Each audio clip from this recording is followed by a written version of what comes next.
অভয়ার 1 বছর 2024 সালে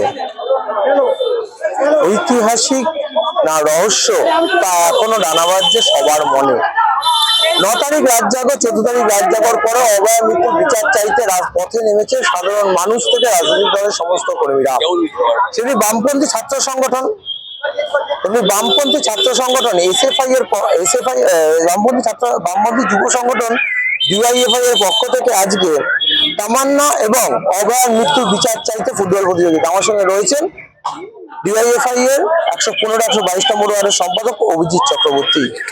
এই যে আজকে যে খেলা, এই খেলার মধ্যে থেকে কি বার্তা যাচ্ছে? এই খেলা আমরা প্রতি বছর 15ই আগস্ট স্বাধীনতা দিবস উপলক্ষে আমরা এই ফুটবল ম্যাচের আয়োজন আমাদের এই 115 নম্বর ওয়ার্ডে আমরা করি। প্রতি বছরের মতো এবছর আমরা সেই ফুটবল খেলার আয়োজন করেছি।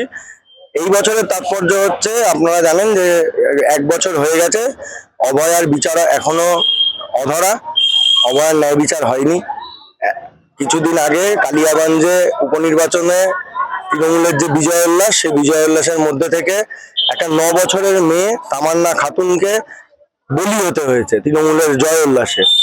এই নারকীয় জয় উল্লাসের বিরুদ্ধে সমস্ত যুব তথা গোটা সমাজকে একটা বার্তা দিতে এবং এই হিংসার বিরুদ্ধে হাতে হাত ধরে সারিবদ্ধভাবে থাকার জন্য, এই অন্যায় নারকীয় পৈশাচিক ঘটনাগুলোর বিরুদ্ধে মানুষকে সংগঠিত করার উদ্দেশ্য নিয়ে যুব বয়সীদের আরো বেশি করে সংগঠিত করার উদ্দেশ্যে আমাদের এই ফুটবল ম্যাচ। এবং বার্তা হচ্ছে, আমরা এক্ষুনি অবিলম্বে কেন্দ্র এবং রাজ্য সরকারের কাছে দাবি করছি যে অভয়ার ন্যায় বিচার, অভয়ার যে খুন গণধর্ষণ তার প্রকৃত ন্যায় বিচার এবং প্রকৃত শাস্তির দাবি জানাচ্ছি।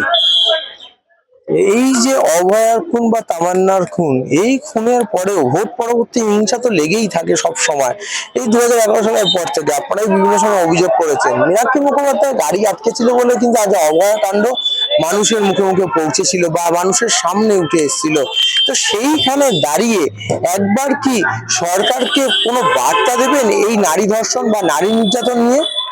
আমাদের ডিওয়াইএফআই স্পষ্ট বার্তা, নারী নির্যাতনের বিরুদ্ধে আমরা সারা বাংলা নয় সারা রাজ্য জুড়ে এবং এই তৃণমূলের সরকারের একদম সরাসরি পৃষ্ঠপোষকতায় যে ক্রিমিনালদের জন্ম হয়েছে এবং যে ক্রিমিনালরা দাপিয়ে বেড়াচ্ছে সমাজকে, আমাদের মা বোনেদের ধর্ষণ করছে, আজকের দিনে দাঁড়িয়ে কোনো মেয়ে, পশ্চিমবাংলার কোনো মেয়ে, কোনো মা, কোনো বোন সুরক্ষিত নয় এই শাসকের আমলে।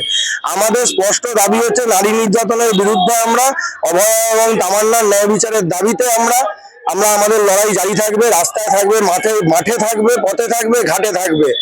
আমরা হেঁটে লড়াই করব, আমরা নেটে লড়াই করব, আমরা মাঠে লড়াই করব। তামান্না এবং অভয়ার মৃত্যুর বিচার চাইতে, নারী সুরক্ষার দিকে লক্ষ্য দিতে কিন্তু বাম যুব সংগঠনের পক্ষ থেকে আজকে এই ফুটবল প্রতিযোগিতা। এই ফুটবল প্রতিযোগিতার মাঠের ছবিটা একবার ক্যামেরা পার্সন রাজকে দেখাতে বলবো যে এই ফুটবল প্রতিযোগিতা কিন্তু শুরু হয়ে গেছে সকাল থেকেই। কিন্তু তাদের এই মাঠ তারাই পরিষ্কার করেছে এবং তারাই কিন্তু এই ফুটবল প্রতিযোগিতায় অংশগ্রহণ করেছেন, বিভিন্ন দল অংশগ্রহণ করেছেন এবং একের পর এক খেলা সকাল থেকে হয়ে যাচ্ছে। সম্পূর্ণ বাম যুব সংগঠনের এই তুলে ধরলাম।